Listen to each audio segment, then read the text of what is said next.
Now the next classification is whether the system is stable or unstable. Now, what is it we have is, see, this is an input, okay, and this is the system, and this is output. So this is your input and this is your output. Okay. Now what is it we have is, we have something called as Bibo condition. What do you mean by this Bibo? Bibo is nothing but bounded input,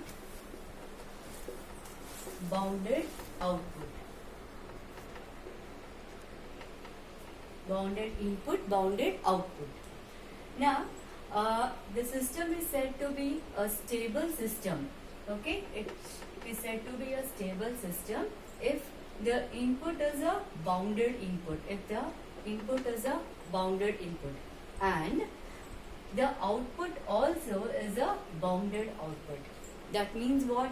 Suppose you are giving bounded input, then if you get bounded output, then the system is a stable system, right?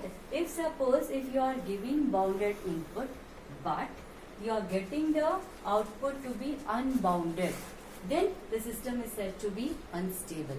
Now what actually means by this bounded input and bounded output?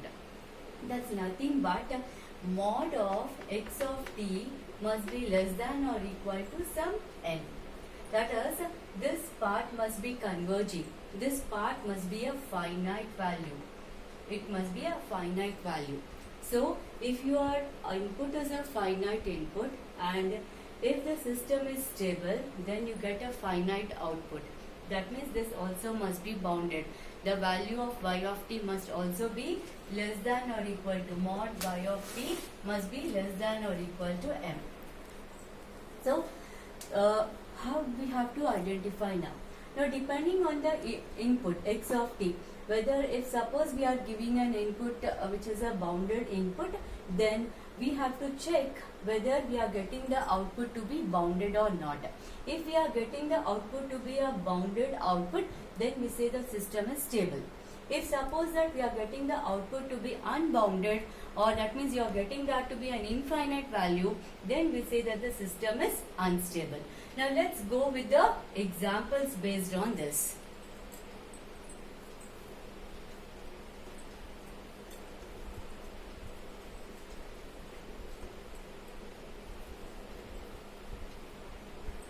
Now, few examples I'll take first.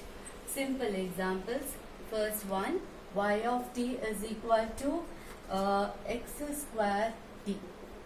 Now here what is it I am assuming is that I am assuming that my input is a bounded input. It is a bounded input. So this is what, whatever the input I am taking, it is a bounded input I am taking. Okay. Now let's see, y of t is equal to x square of t. Now what is it happening here? This is bounded. That means what? It's a finite value. When this is a finite value, the square of the finite value is a finite value. So obviously your y of t is bounded output. Did you get it? We are taking we are considering, for few problems we will consider x of t to be a bounded input. Now x square t we have, this is a finite value, square of a finite value is a finite value, therefore y of t is also finite, so this is also finite, so this is a bounded output, so this system is a stable system.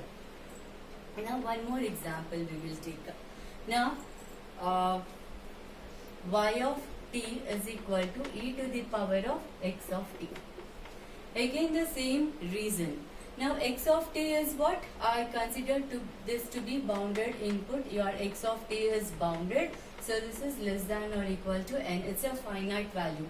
Now e raised to something finite is, e is what? 2 point. Okay, 2.703 to the some finite value which is a finite value. So here your y of t is bounded. bounded output. So by VBO, we say that this system is also a stable system. This is also a stable system.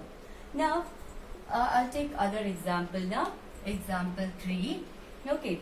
Now consider like this. Y of t is equal to t minus x of t minus x of t. Okay. Now look at this. What is it we have? We have x of t. This is bounded input I am saying. Okay, x of t is bounded. But I did not mention anything about this t. So that means what? Your this t can be anything. This can be infinity. Right? So this shows that though this is x of t is bounded input, but I am not considering this. If it is infinity, then your y of t obviously will be infinity. So this system is unstable system. Now let's go with other example. Y of t is equal to e to the power of t minus x of t. Just like the previous example. Now x of t bounded input, so no problem.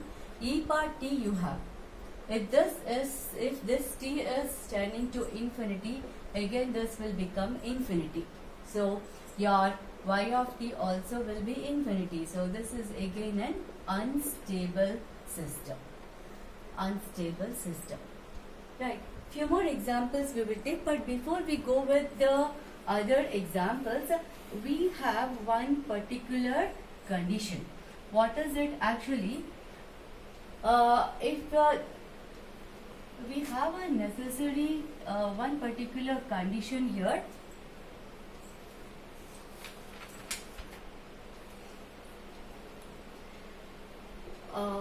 The necessary and sufficient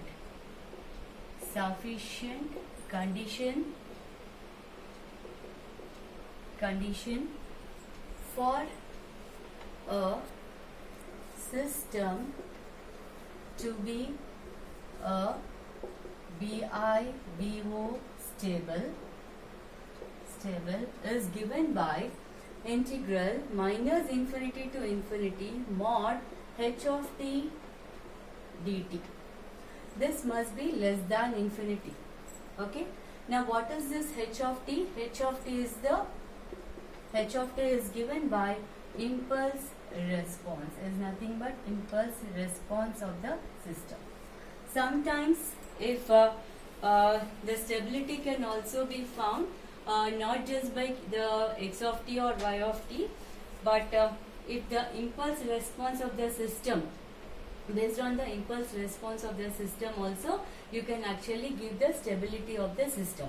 So this is if suppose if x of t and y of t are given to you, then the previous problems will be worked out. Now suppose that if it is in terms of h of t, then you have to check for this condition. Now suppose that this is what h of t is h of t plus it's a continuous function. Now the same thing if it is given in terms of h of n, then it should not be integral, it should be sigma notation. Sigma n is equal to minus infinity to plus infinity. So in that case your sigma, this should be less than your infinity. So this is one of the conditions wherein when impulse response is given to you in place of y of t or x of in place of y of t, if it is given in terms of h of t, this is the condition which we have to apply.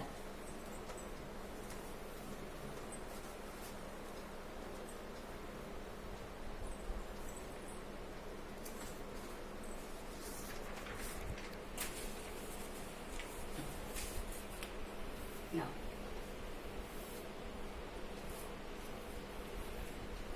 suppose that I am taking the value h of n cos n pi by 2. H of n is equal to cos n pi by 2.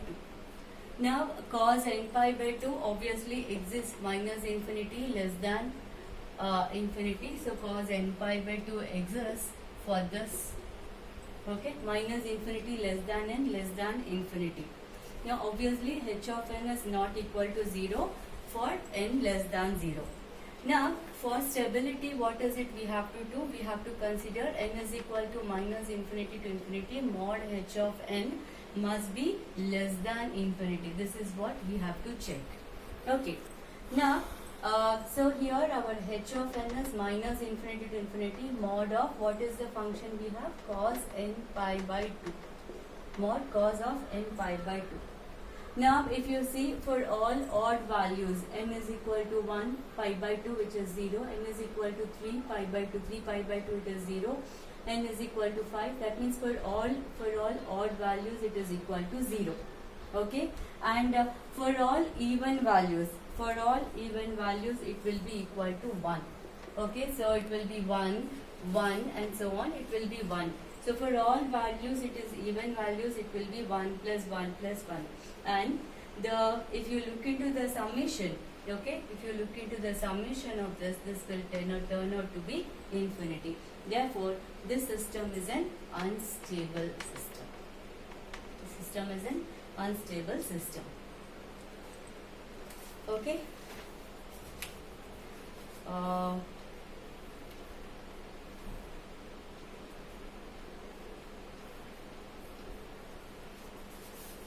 So these are a few examples related to stability and instability of the system using DBO.